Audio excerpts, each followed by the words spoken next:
Šonadēļ Latvijas Hipotēku un Zemes banku apmeklēja īpaša delegācija no Briseles. Mūsu avoti vēstīja, ka tie bijuši auditori no Eiropas komisijas.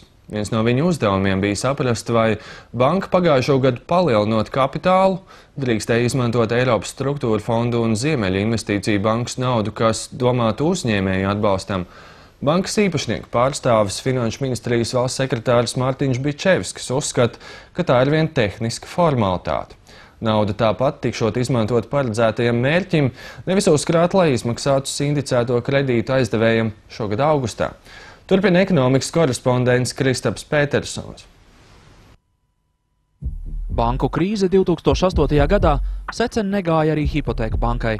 Treknajos gados tā aktīvi piedalījās kreditēšanā, izsniedzot pat dažbrīd pārspīlēti dāsnus kredītus. Pierādījums tam ir kaut vai nesen atklātībā nākusi informācija par ekspremjera Valda Pirkava 2,24 miljonu latu kredītu par 4 zemes gabaliem Latgalē. Zinātāji bankas aprindās apgalvo, tādu esot daudz. Tagad, kad būtu jāsekmē uzņēmējdarbības vide, jāizsniedz attīstības kredīti, jāsamazina bezdarbs, jāatbalsta jaunie uzņēmēji, Hipotēku banka to dara, bet ne uz pusi ar tik lielu jaudu, kā izsniedzot hipotekāros kredītus. Es domāju, Hipotēku Zemes banka gan pilda tās funkcijas, kas viņai ir uzticēts pavisam, es pat teiktu, labi un apmierinoši. Protams, ka tagad es vēlreiz atkārtoju, ka tas laiks ir pavisam savādāk ir kredītresursu pieeja, pavisam savādāk ir ekonomiskā situācija. Un skaidrs, ka līdzīgi kā viņi attīstījās iepriekš, kad atvainojiet, nevar ieciklēties uz kaut ko vienu un nedarīt neko. Tagad ir vienkārši tie apstākļi, kad ir kaut kas atkal jāpamaina tajā, lai varētu atkal viņi pildīt tās funkcijas, kas viņai jāpilda. Krīzes laikā bankām nācās palielināt pamatkapitālus, dažām tostarp arī Hipotēku bankai atdot sindicētos kredītus. Kā to izdarīt, ja īpašniekam, proti valstī, kabatas ir tukšas? Vienīgais veids ir kapitalizēt Eiropas struktūra fondu un Ziemeļu investīciju bankas atbalsta programmām domāto naudu. Schēma ir vienkārša. Uzņēmējiem domātos 73 miljonus latu banka izmanto, lai palielinātu kapitālu. Tas notika pagājušajā gadā. Saistības par to uzņemas nevis pati banka, bet valsts kase. Šogad banka plānojas rīkoties līdzīgi un nostiprinājas to pat valsts budžetā. Valsts kā rūpīgs saimnieks un akcionārs, tāpat kā citi akcionāri, nodrošina nepieciešamo bankas kapitalizāciju. Kopējais kapitalizācijas apjoms Latvijas tirgū pagājušajā gadā bija vairāk 800 miljonu.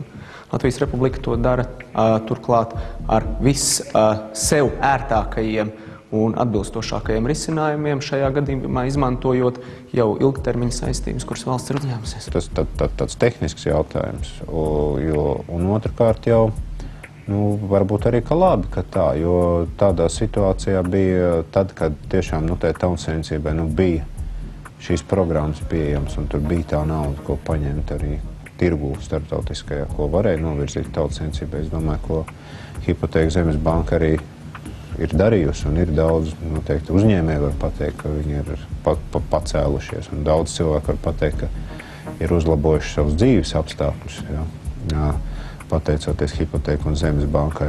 Starp citu, es esmu viens no tiem. Bet ar to es visu gribēju teikt, ka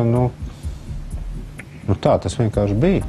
Pastāv aizdomas, ka banka šo naudu vēlas pieturēt, lai augustā norēķinātos ar sindicēto kredītu devējiem.